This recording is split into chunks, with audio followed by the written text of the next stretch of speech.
right move at the wrong time is the wrong move. This is as true in jiu-jitsu as it is in every aspect of life. So we had a situation where about 10 years ago, I'm teaching, 5-10 hours a day. It's full time for me at that time. And I had a student who was a psychologist. She said, Rener, I have a patient who suffers from the most severe case of social anxiety that I've ever dealt with as a doctor. And I think jiu-jitsu would be beneficial for him, but I'm not sure I can get him in here. But if we can, I think it'll change his life. And for this sake of this discussion, the student's name is Shane. I speak to the student's mother and I say, look, let's do this. Bring him in. If you can just get him here, I'll take care of the rest. And she says, Rener, I can drive him there. I just don't know if you can get him in the building. So she pulls up in front of the building. She parks outside of right there near our parking lot. And she says, Rener, I'm sorry, he's out here, but I can't get him in. He's not going to get out of the car. And in my mind, I'm literally thinking at this point, I could cooperate and say, okay, I'm sorry, it didn't work out. When he's ready, let me know. Which means what? I'll never see him again. Or I can go figure this out. And Brad, I've never dealt with this in my life.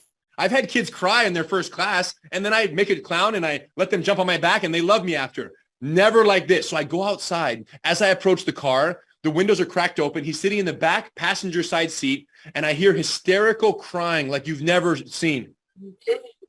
Heavy breathing. This is what I'm hearing as I'm approaching the car on foot. So the mom is standing outside the car, helpless, like there's no way we're doing this. And I just signaled to her. I said,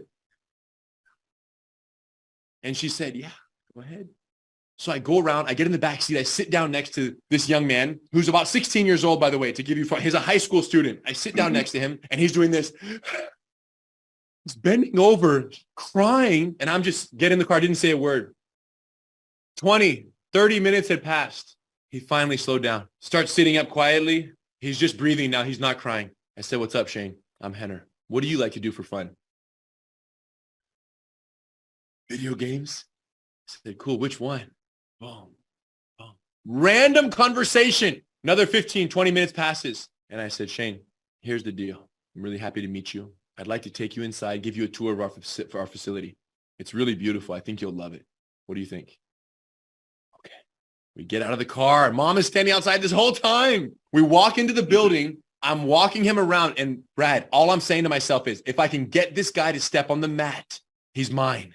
We're walking around the building, locker room, museum, grandfather, legacy, beautiful facility, right? You guys all of you are invited. Torrance, California, Gracie University. So I'm walking this guy around. And then I say, hey, and check this out. We have a private training room. We have 2 private rooms at this old school. I opened it. I pushed the door open. I said, Sean, you really got to check this out. The mats in here are really soft. Come on in so you can feel. He had shoes on. I said, take your shoes off so you can feel how soft the mats are. He steps in. I say to his mom, come on in. I shut the door. They're on the mat with me. I say, have a seat right here, bud. We sit down together. His mom sits in the corner. And I say, why don't you lay on your back right here, Shane? I get on top of him. He lets me. And then I say, how would you get out? Very conversational, where there's a relationship now. There's trust. Mm-hmm. Boom, boom, boom, boom, boom, boom, boom. He tries to get out. He's like, oh, I'd push you off. I would do this. I would do that. I said, let me show you. I'd show him the move. Oh, that's cool. He does it. I do it. He does it. I do it. Another hour passes. We do a whole jiu-jitsu class in this room, having the best time, laughing, learning submissions, learning escapes. His mom is in the corner weeping. We become best friends in there, bro. We had the best time. I leave the class, send him out. Thanks for coming. You guys amazing. We'll see you next week. All good. The next time he came to class, it only took me 20 minutes to get him into the building.